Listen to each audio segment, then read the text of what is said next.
This stage of the 53 Chevy build is a lot about placement. If you're going to be a real team player, you got to be ready to play your role and position. Sometimes that means you have to be a real dummy.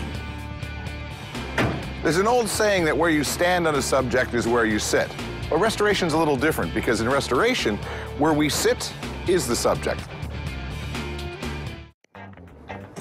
What is this, first thing in the morning, you're already taking a break? What's up, man? Kind of, sort of, Dan. Oh, you got the steering wheel? Yeah, we're doing a little mock-up in here today. Yeah, we got a lot of headroom up. We got a lot of headroom. We decided not to go with the original style type bench seats in the vehicle because we want to be able to put a console in there, maybe run the heater ducting through the console and things like that. Choosing the proper seat height, that wasn't very hard at all. We actually just got a couple of pieces of 2x4s and placed them in the cab, making sure that it was level. Because then we'll measure the height. It's a little better.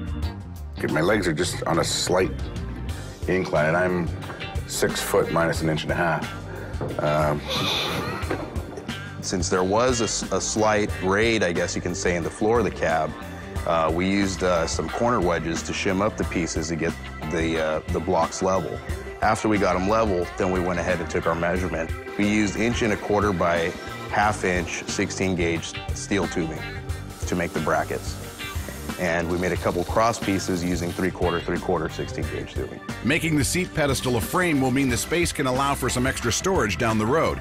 A drawer or even an audio component can be hidden underneath to keep things stealth inside the cab. TCI gave us a power rack and pinion that we'd be able to use. It's one of the options they have for their chassis. In order to install a power rack and pinion, what you need to do is go ahead and mock it up to where you can get basically a good center line for your toe. When we put the power rack in, we did notice that once we had centered the rack, that the threads and of course the tie rods weren't going to give us the adjustment we needed. Cut the rod to do it. That's where the short one bottoms out. The long ones don't bottom out that quick. I think no matter what we do here, we should probably just get in touch with TCI and see if this is the right rack for this car, for this truck. Yeah, it currently looks a little too long or something. Yeah, before we cut anything, because like you're saying, we could void a warranty or, you know, it's not a good thing to recommend. The next morning, we had our answer. Morning, guys.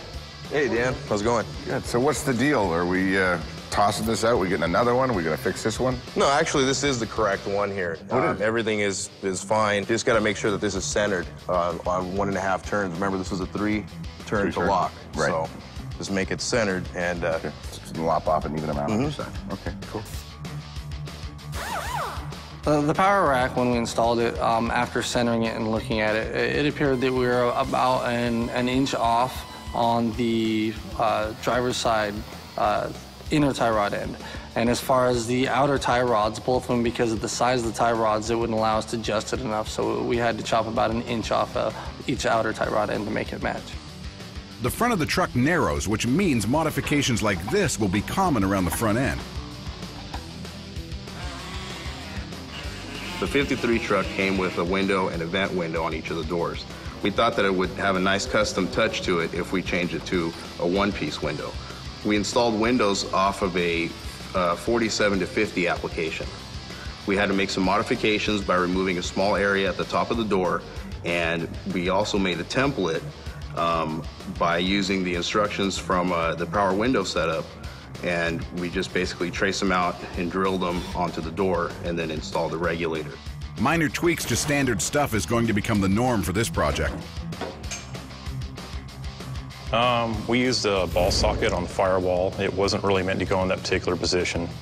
We removed the ball socket. We took a saw and a die grinder and cut small amounts of metal out of the ball socket.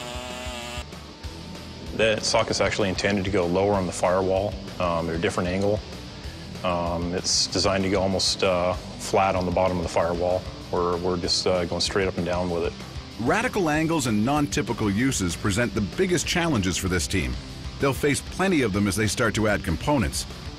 Most aftermarket suppliers don't think about truck applications too much.